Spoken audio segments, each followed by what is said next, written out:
Hello, today we are meeting Julia Cannon, the CEO of the Quantum Healing Hypnosis Academy, which was founded by her mother, Dolores Cannon. Hello, Julia. Hi, Alex. How are you? Super, thank you. And thank you for coming to our meeting. And we would like to introduce a little bit of your work and remind many people about your mother's work, especially that there are many new books appearing in Polish, written by your mother. Yeah. So please introduce a little bit of yourself and please remind why and how it happened that your mother started doing this work. Yeah, this odd work for a little old woman. That's what people used to say. She was a little grandmotherly type woman, and she was really out there. So a little bit extraordinary. It actually, her story with hypnosis anyway starts way back. It actually starts with my father. He was the original hypnotist, and he learned how to do it while he was serving in the military in the Philippines. So he was doing that, and he found out he was good at it, and he was helping. When we came stateside, he was helping people in the service. If they were being called back to the war or things like that, then he was helping. And my mother was assisting him. So that was her introduction. That was her getting her feet wet. And then they had one client that needed more. It wasn't a service person. It was a woman on the base that the doctor said, hey, she's got a lot of an eating disorder kind of thing. And it's really affecting her health. And so they were wondering if he could help with that. And so he's like, sure, he did. And my mother was like, she was right there assisting all the time. And she spontaneously, this is back in the 60s. Okay. So just bear that in mind. This is like in 67, 68, somewhere right in there. And she spontaneously went into another life. Well, that's not something that we were, especially in the United States, that was not common. I'm not sure, maybe Poland too. It was like we were all kind of in this other world at that point. This was all way new thought. I don't know if it was even on our radar to think yet. And so anyway, it just happened and they started exploring that. I mean, it didn't scare them. They just kept moving and saying, well, let's just see where it goes. And they went through, like this woman went through 5 lives and then back to where she was with Source, with God. And so that was like, oh my goodness, this is really interesting. It's really cool. What have we discovered here? So that was the beginning of it. Then my father was in a really bad car accident, which completely changed our entire family's life. It just moved everything around. We had to relocate. And then so all of that work kind of got put on the back burner until as children, we were all now going off to college and our professions, things like that, getting married. And so then my mother was like, well, what do I want to do with my life now? Because it was all shifting again. And that's when she remembered the work that they had done. And she's like, I think I want to do that time traveling stuff. I really like that. And so that's when she did that. So now we're talking about, there's a fair amount of time that elapsed here. Maybe 10 years, something like that. And so during that time, hypnosis methods were changing and reincarnation now was something that was it was a blip now on the radar. And so things were doing that. And so then people had different techniques. So my mother started studying those and she started, researching and things like that and practicing with this hypnosis. So that's kind of how she maneuvered in and found very effective ways of putting people into a trance where they can remember all of these things that have happened to them in other lives, other dimensions, everything. So that's like fast forward, she went through a whole lot of different works where she came to writing to the Convoluted Universe books like we have now. But she began with, because her love was history. So she began with taking people to other lives and they were back in historical times. And so she would get all of that information and was writing that. So it'd be things that were different, things that maybe she could research and she was finding really interesting information. That brought her into that. So she started there, and then she graduated. We can talk. I don't know if you want me to go into the depths of how she stepped from past lives into ETs, into convoluted universe, all information. But that was her, that's how it worked. Okay, yeah, but first were the past lives, and then when the different planets started, the lives on different planets, was it like immediately or after a few years? It was after several years. It's like she had to get her, when you look at the big picture, it's like people aren't just pushed into the deep end, and she would say that it's like you're given a little, crumbs to eat, that kind of thing. So you get a little bit, and if you can handle that, then you're given a little more. You can handle that, you get a little more. And that's kind of how it was. She was given the past life history things, and she got that for many years. And then she started, how the planets came into being was she started working with a local UFO agency, the MUFON organization. They needed somebody to work with their, they call them abductees, so experiencers. And they needed someone that wouldn't be shocked by what might happen. And so they were like, hey, you want to do this? Can you do it? And she's like, well, I can try. And so she modified her technique a little bit to be able to do it. And it worked beautifully. And that's when she was able to converse actually with the beings on the craft.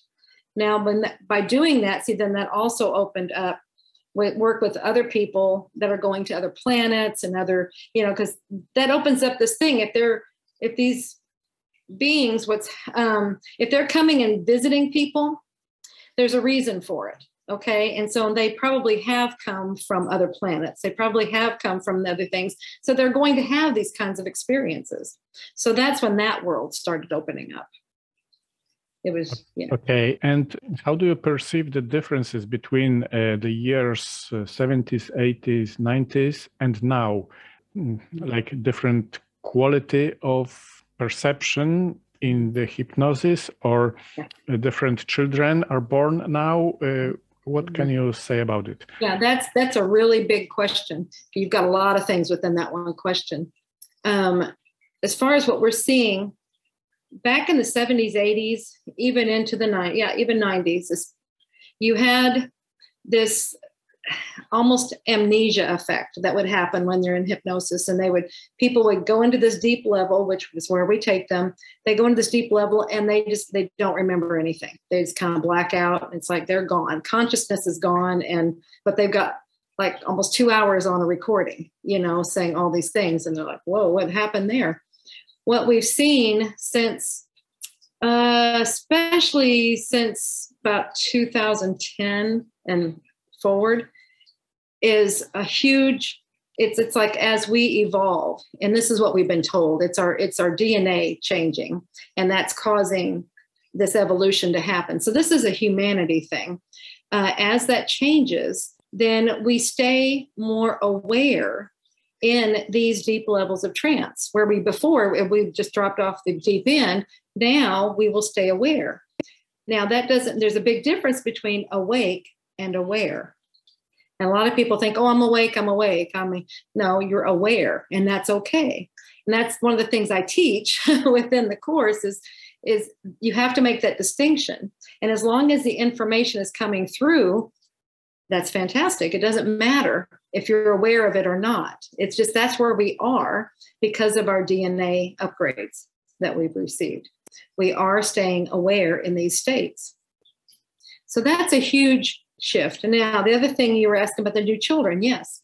We had, Mom was calling them the 3 waves of volunteers. That was what she was seeing. It was just as she kept working with people, and they would come from other dimensions, other planets, or other places, they were hearing the call to come to Earth to help. But she noticed that there were some differences. It was like, and that's what she called them waves. We could call them, I don't know, maybe that's the best word for it. But it's like you have different layers of groups. There's different groups that have come in. Okay. It's like, okay. So it's like they were coming in waves, that kind of thing. The first one came in, and it was, we're talking probably that group was they call it the baby boomer group, was that one that came in. So that was the timing of it.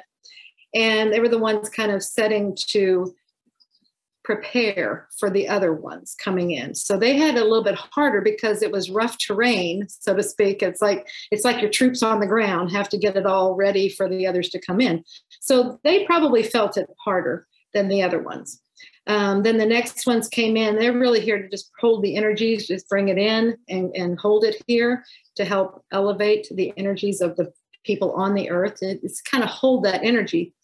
And then the last, I don't know if it's the last wave, but it was the one that she was seeing as the last at that time. I think it now is just a continued. It's not like it stopped happening. It continues, but these are it's the new, we call them the new children, but it's what it is they have all the things that the DNA is already done. It's already changed. Where all of us, our DNA has been changing. It's been being upgraded and upgraded. They come in, it's already that way. It's already the way that we are getting to or already are, but we don't know what to do with it. Okay. And the children are here to show us what to do. They're teachers. Oh, you said DNA upgrade. So you mean about, you are thinking about the older people before these everyone. Children? Yeah, everyone. Yeah, the older ones. Yeah, the children. And those children, as mom saw them as children, they're probably teenagers and close to 20 now. So from that point, because they continue, but then they still come in. So we have more and more children. We see all of those now, they can just walk in easily. And that's your children that you're seeing. They have so many abilities. They're psychic. They're these crystalline beings. Well, but what's so cool about them is they're showing us what we can be, because we have all that ability within us. We just don't know it, or we don't know what to do with it. And so they're just being our teachers. Okay, there were two big continents in the faraway past, like Lemuria and Atlantis, and they disappeared. Are there any parallels between those times in those continents and now? How do you perceive? Yeah, and we've been told this through sessions that many, probably, the people that were in those time periods, in those continents, are back now. And it's because they know what they did wrong. It's like they allowed technology to overtake. This was Atlantis. Lemuria was more the other way. It was more the spiritual. And then we had Atlantis being very, very high tech. So you had these two, and the high tech destroyed everything because they didn't have the spiritual equalizer, that balancer in there to kind of keep it in check. Well, see, here we are. The parallelism is that we're right back here again. We have all this technology, and our challenge is to do it differently this time, because we're the same ones back. I mean, many of us are the same. We may be playing different roles than we did in Atlantis, but we're here back to try and do it right this time. It's like you have this opportunity. You're here at this level again of technology. Now, will you bring the spiritual up with it so that you can handle technology responsibly and ethically and morally, rather than just do it for technology's sake? So that's why it's kind of like the same thing. Will we do it differently this time? Okay, so in this context, what would be the future of Earth, of our Gaia? It's what we want it to be. And that's what's so important, is that there is nothing set. The thing is these are some of these concepts that are wonderful that we now know that were, we before we thought, okay, everything is a set future. It's a set plan, whatever. It's not. And this is one of the things that we discovered through Mom, when Mom was working with Nostradamus. And he kept saying, nothing is set yet. You are setting it now. And we have nexus points where things happen, but then from there you have all these possibilities and probabilities that go out to the future. So it's up to you to choose what you will do. And it's by your actions and your thoughts and your words that you are doing now that determine where you are going. So we always have the opportunity to determine our future based on what we think and we feel and we imagine now. If people keep telling us, hey, this is the way our world is going to be, destruction and horrible mayhem and blah, blah, and we believe that and we accept it, then that's where we'll be. But if we choose to have a different world, because see, all those possibilities are out there, every single one of them. So it's whatever one we choose to have. We just imagine it, we think it, we believe it, and we speak from there. Because in my world, it's peaceful. Everything is beautiful, and I'm going in that direction. Somebody else, they may see my same world and see it as something as total chaos, total whatever. That's their perspective or their perception, something, but that's where they're coming from, and that's what they believe. So that's where they're going. So what I'm trying to say is there is no set future, and there is no set determination. If there's how many people are on the earth now? Is it 8 billion now? Almost, yeah. Okay, so let's say there's 8 billion, then technically there can be 8 billion different futures. Because every person can pick what they want. And because as they're all going out there, so it's all what you choose. And that's where, I like to think, hey, if we've got the power and we can do that, then let's make it the best one that we can make, for ourselves and everyone else. But it's up to each person, because you probably know, Alex, like it's so, isn't it interesting how you'll be in an event, you'll be at something, and there's somebody right next to you, they're at the same thing, doing the same stuff, but they're having an entirely different experience than you are. Yes, Mandela effect. Yeah. Well, it's just that's just how it is. Is we have these different things going on. I don't know if it's a Mandela effect. It might be, but it's just we're experiencing different things because we're coming from different places mentally, emotionally, in our beliefs, things like that. So we're going to see different things, and what we see and perceive is creating what we're putting out there for our future to be for us. Yes, and because the time is running faster and faster, we need to change even faster just to create the future that we want and not the future which we don't want. Exactly. Because if someone doesn't and know...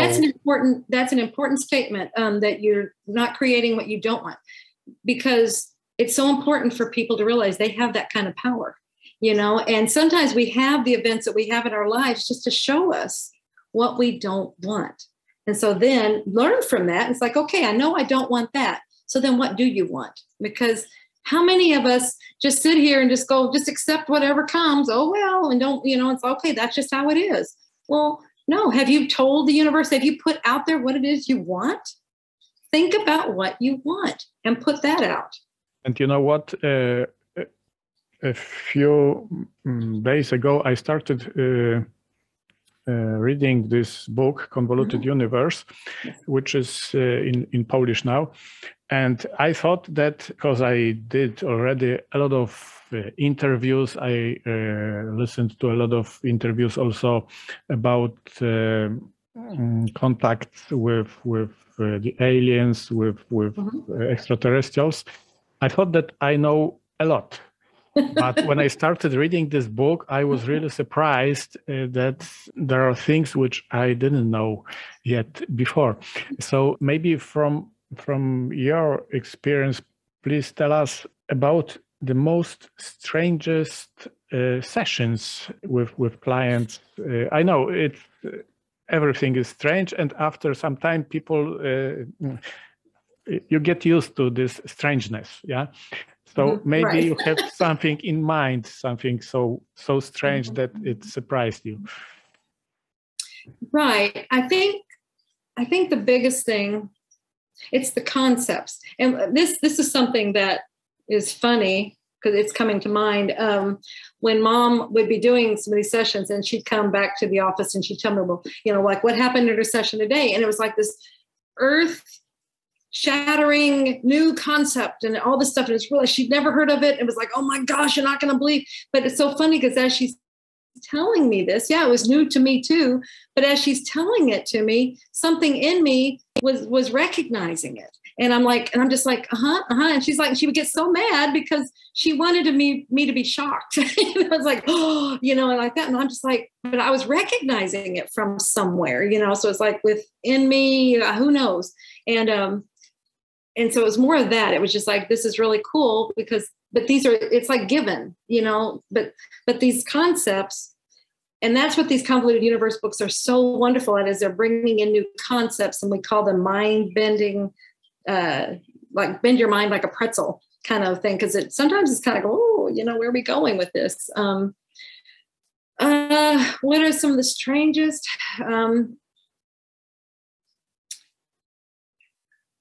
because like you said, yeah, they're all part of my world now. So I don't, what was strange? It would be your time things, I guess.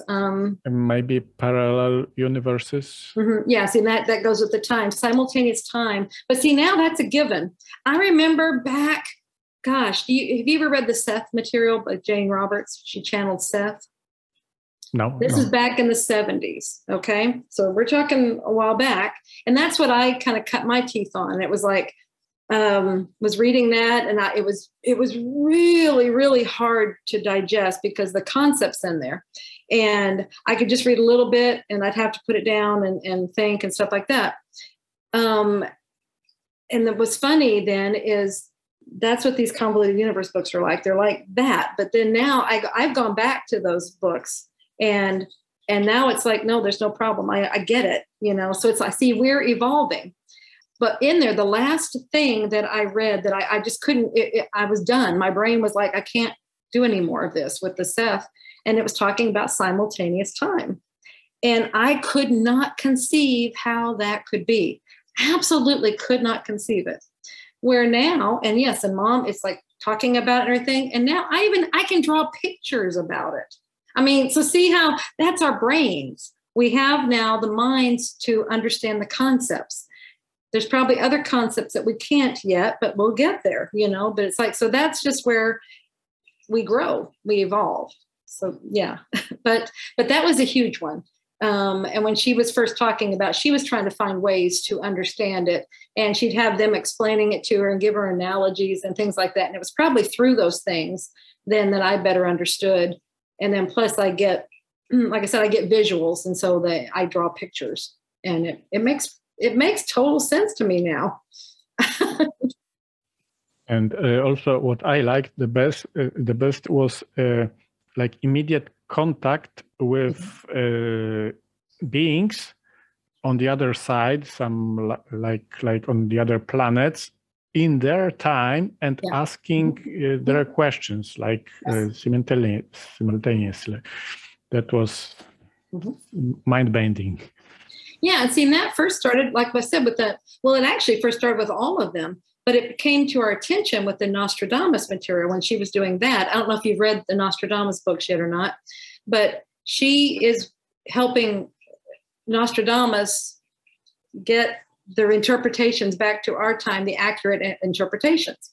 But at one point he says in there, it's very important that you understand that I am alive in my time period. You are speaking to me in my time period. I am not dead. And that was really important. And that was when we first started going, what's happening here? What is going on? It's like we're time traveling or something. It's like, what is happening? Well, actually, that's what you do in every session. When you go visit another life, you're visiting it in that time, and you're still in your time. That's simultaneous time.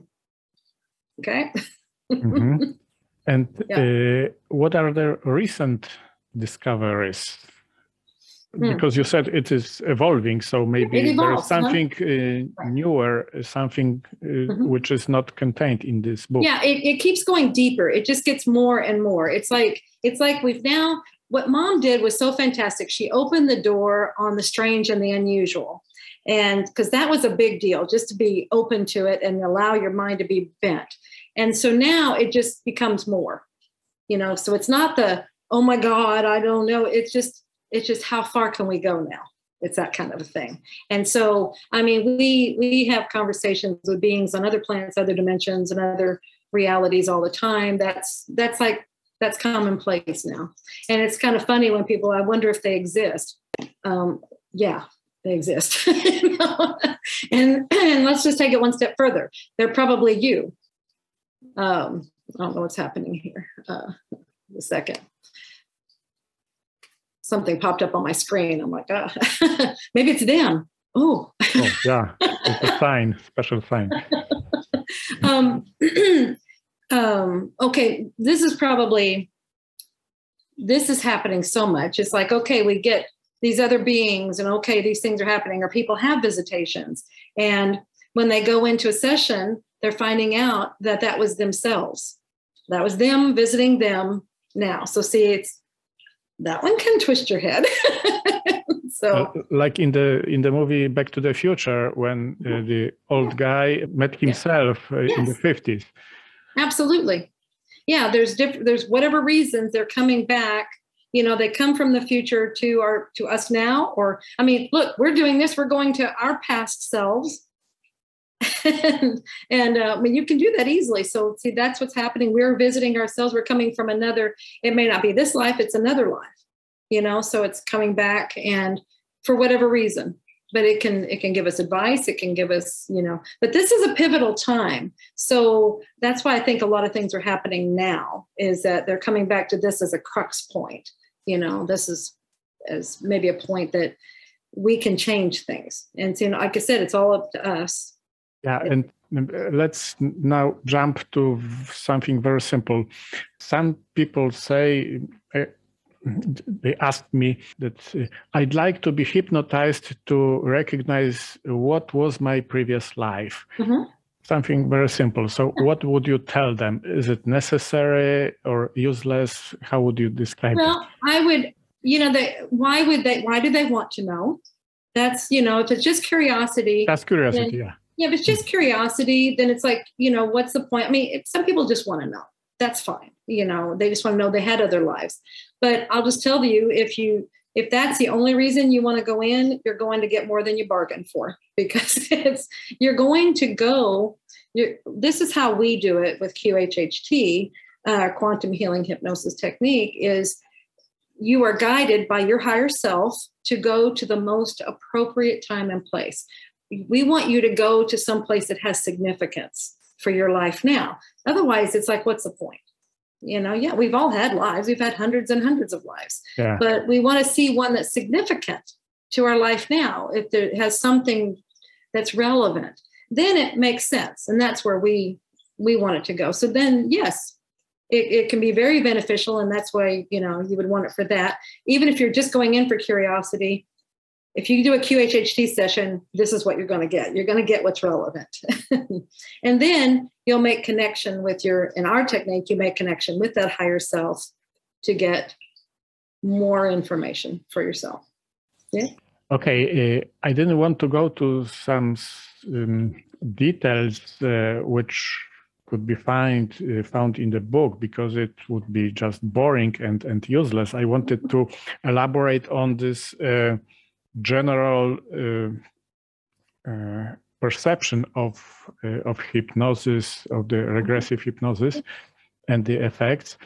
And so I think we did it very well. So maybe something for the wrap up you have on mind?